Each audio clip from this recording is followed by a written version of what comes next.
இன்றைக்கி லஞ்ச் எனக்கு மட்டும்தான் பண்ணணும். ரைஸ் சாப்பிட்றதுக்கு மூடே இல்லை. அதனால் மஞ்சள் பூசணிக்காய் சூப் தான் பண்ண போகிறேன். பூசணிக்காவோட தோல் விதையெல்லாம் எடுத்துகிட்டு இதை கட் பண்ணிவிட்டு பெரிய வெங்காயத்தில் பாதி வெங்காயம் எடுத்திருக்கேன். அதையும் கட் பண்ணி ஒரு ட்ரேயில் சேர்த்துட்டு கொஞ்சம் ஆலிவ் ஆயில் போட்டு நல்லா மிக்ஸ் பண்ணிக்கணும். ஒரு ஃபாயிலில் ஒரு 4-5 பல்லு பூண்டு கொஞ்சமாக ஆலிவ் ஆயில் போட்டு க்ளோஸ் பண்ணி அந்த ட்ரேயில் வச்சு அவனில் ஒரு 10 நிமிஷம் வச்சேன். நல்லா ரோஸ்ட் ஆயிடுச்சு.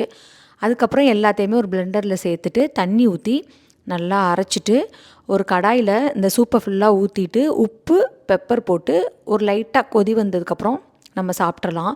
இப்போ அவன்லாம் இல்லை அப்படின்னா இதை நீங்கள் அடுப்பில் பண்ணிக்கலாம். ஆனால் அடுப்பில் பண்ணுறப்ப கொஞ்சம் தண்ணி ஊற்றி அதை நல்லா குக்காக வச்சுருங்க. அதுக்கப்புறம் நம்ம மிக்சியில் போட்டு அரைச்சிக்கலாம். எனக்கு கொய்யாப்பழம் அப்படின்னா ரொம்ப ரொம்ப பிடிக்கும். அதுக்கப்புறம் ரொம்ப பிடிச்சது அப்படின்னா அந்த சப்பாத்தி கொல்லியோட ஃப்ரூட் தான். இப்போ கொஞ்சம் அடிக்கடி வாங்க ஆரம்பிச்சிருக்கோம்.